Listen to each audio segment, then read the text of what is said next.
అక్కడే పుష్పాయ పూజయామి నమస్కారం చేసి శివాంగురం చేపడు సంతగతో శివనంద అత్వాగి నిజావతే ఉదయనంగో అపాదృగంగౌతుదార్యః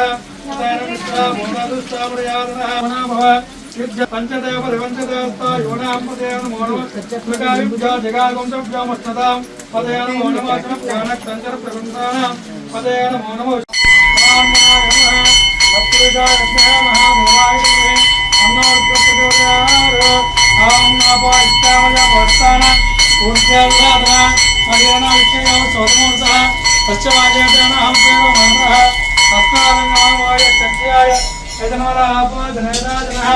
ఓం అఘోరేభ్య అఘోరేభ్య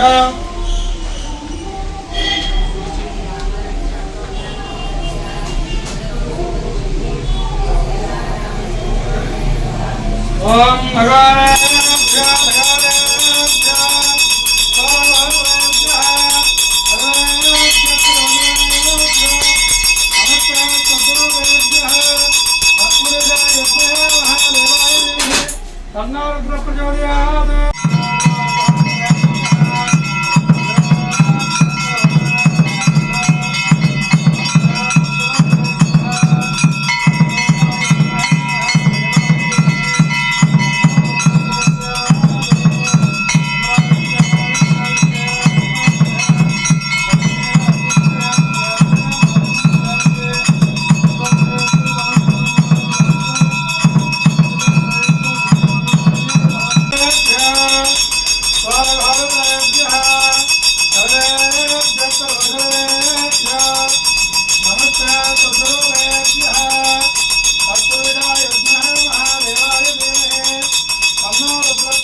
పార్వతీపదే హర హర మహాదేవ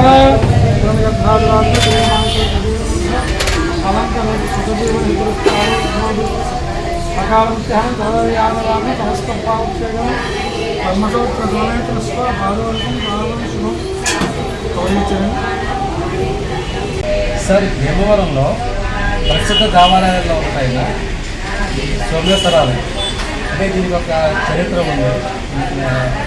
చాగంటి కోటేశ్వరరావు చెప్తూ ఉంటారు బ్రహ్మసూత్రం కలిగిన ఆలయం.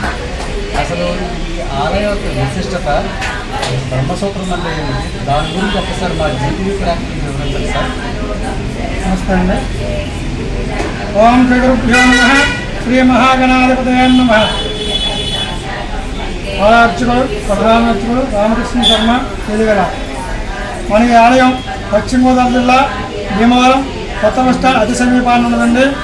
ఈ ఆలయంలో కొత్త బస్టాండ్ అతి సమీపాన్ని ఉందండి. ఈ ఆలయం మెంటే వారి పూర్వీకులచే 1947లో మెంటే వారి పూర్వీకులచే ప్రతిష్ఠించబడిందండి. ఈ ఆలయంలో విఘ్నేశ్వరుడు, కుమారస్వామి, సుబ్రహ్మణ్య స్వామి, పార్వతీ పరమేశ్వరుడు, శివ పరివారం అంతా ఒకే చోట ఉండడం ఉద్దేశమండి. అలాగే ఈ ఆలయంలో ఉన్న సోమేశ్వర స్వామి వారికి బ్రహ్మసూత్రం కలిగి ఉంటుందండి. అలా బ్రహ్మసూత్రం అంటే శివలింగానికి గీతం ఉంటాయన్నమాట. ఆ గీతం అంటే బ్రహ్మ విష్ణు మహే తత్వంతో బ్రహ్మతత్వం భూతత్వంలో ఉంటూ విష్ణుతత్వం మధ్యలో ఉంటూ శివతత్వం పైకి కనిపిస్తుంది అనమాట. మనం ఎన్ని శివాలకి వెళ్ళినా ఒక్కసారి వెళ్తే వస్తుంది. కానీ ఈ బ్రహ్మ శివాలయానికి ఒక్కసారి వస్తే ఎన్నో వేలసార్లు శివాలయానికి వెళ్ళి ఫలితం వస్తుంది. ఓ నమ శివాయ అన్న ఎన్నో వేలసార్లు వచ్చి ఎన్నో వేలసార్లు ఫలితం వస్తుంది. ఒక అభిషేకం చేయించుకున్న ఎన్నో అభిషేకం చేయించుకున్న ఫలితం వస్తుంది. ఏం చేసినా 10 రెట్లు ఫలితాన్ని ఇచ్చే శివలింగం అండి ఇది. అలాగే ఈ ఆలయంలో 11 సోమవారాలు ఎవరైతే 11 ప్రదక్షిణాలు చేసి స్వామివారికి ప్రతి సోమవారం 11 సోమవారం ప్రదక్షిణ చేసి కోరికలు కోరుకుంటారో ఆ కోరిక తప్పనిసరిగా నెరవేరుతుందని ఇక్కడ ఒక వచనం మాట. అలాగే ఈ ఆలయంలో అమావాస్య ముందు వచ్చే త్రయోదశి నాడు, అమావాస్య ముందే వచ్చే త్రయోదశి ప్రదోష కాలంలో నందీశ అభిషేకం చేస్తారు.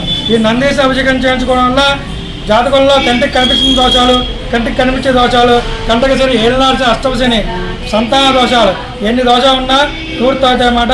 అలాగే ఈ ఆలయం చాలా విశేషమైనది. ఈ బ్రహ్మసూత్రం ఎక్కడా ఉండదు, చాలా అరుదుగా ఉంటాయన్నమాట ఈ బ్రహ్మసూత్ర లింగాలు. అలాగే మన భీమవరం పట్టణంలో ఉండడం చాలా విశేషం అన్నమాట. మన భీమవరం ప్రజలు చేసుకున్న మహాపుణ్యం. పూర్వజన్మ సుకృతం ఉంటే కానీ ఈ బ్రహ్మోదయ శివాలయాన్ని దర్శించుకోలేరు. కావున భక్తులందరూ ఇచ్చేసి ఈ స్వామివారి దర్శించుకుని స్వామివారి కృపా కటాక్షాలు పాత్ర కావాల్సిందిగా కోరుచున్నాం. సరే.